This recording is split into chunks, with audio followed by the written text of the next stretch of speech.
When Sentimental Value initially premiered at Cannes, it lit the film space ablaze. People were so hyped about it. Naturally, it's been on my radar since then, so when it was announced it was going to be playing the Chicago International Film Festival this year, I put it at the tippy top of my priority list. I was getting a little worried as festival season rolled on. It seemed that reception, while still good, was kind of puttering out a little bit, and I was wondering if it would be able to live up to this hype that it had already built months prior. I'm really pleased to say that it kind of just blew me away. I think Sentimental Value is such a breathtaking slow burn of a film. Sentimental Value is about sisters Nora, played by Renate Reinsve, and Agnes, played by Inga Ipsdotter Lilius, who reunite with their estranged father, Gustav, played by Stellan Skarsgard. Is a once renowned director who comes to offer stage actress Nora a role in what he hopes is going to be his comeback film. Nora, appalled, turns it down, and she discovers that he gives her part to an eager young Hollywood star played by Elle Fanning. There's a lot going on here. There's a lot of interesting, intricate, difficult character dynamics.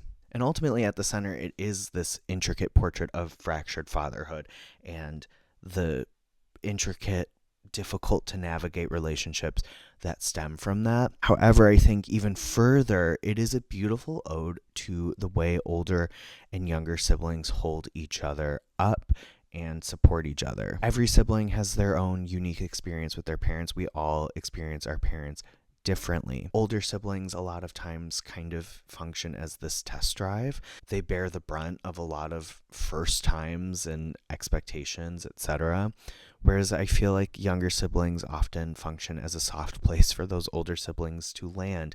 They have a path that they can kind of walk in. There is a semblance of a roadmap, and I think this movie gets into that in such a unique and beautiful way. Renate Reinsve is only continuing her hot streak here, and she just continues to excite me as a performer. I think she's one of the best of her generation. I'm worried maybe people will overlook this because it's not a big showy performance. When Nora is on stage, it does get big and bold and loud, but a lot of what Reinsve is doing with Nora when Nora is not on stage is so internal, and it blows me away that you can absolutely feel every ounce of the trauma she carries just through her eyes. It's all there in her face, and it's so masterfully done and handled.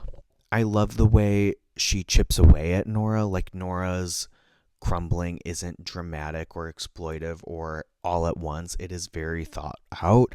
It happens gradually, and it is like so sensitively handled. Stellan Skarsgard, I think, is delivering a career best here. He's always good. I know that seems silly to say, but I don't know that he's ever been this good. Again, a really restrained, masterful performance, and I love the way he oscillates between this kind of showman, right? Gustav is very charismatic. He has to navigate this industry, but it flips when he's alone with his family. It flips really hard, especially like as he tries to give some semblance of emotional connection to these girls. Personally, I think Elle Fanning is a little underserved here. I think her character of Rachel is the thinnest written character in the whole thing, but I think Elle Fanning as a performer is able to really elevate that character. This character wants to do something serious. It's clear to me she wants to be taken more seriously, and this is a challenge for her, but as the process goes on, it's abundantly clear it's not meant for her, and she is not giving the project what it needs. There is like a brilliant scene that gives us like a window into maybe her struggle as an actress, but I would have just liked a little more of her motivations. Again, though, I think Elle Fanning is really great here, and she is a lovely piece.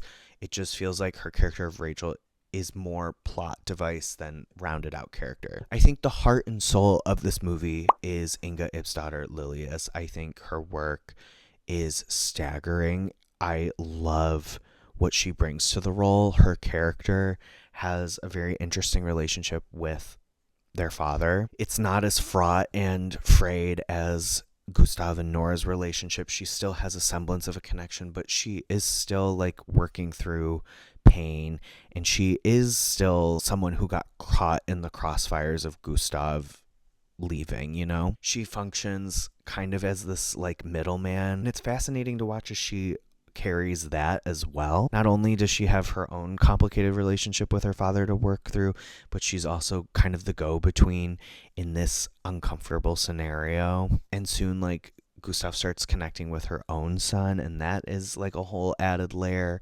of wanting Gustav in her child's life. However, you know, wanting to protect her son. I think people are going to struggle with the pacing of this. I was kind of struggling here and there. It is slow, but it is so rewarding, and it culminates in something really satisfactory and something emotionally, I think, fulfilling. People are going in expecting another worst person of the world, and it's not really anything like that.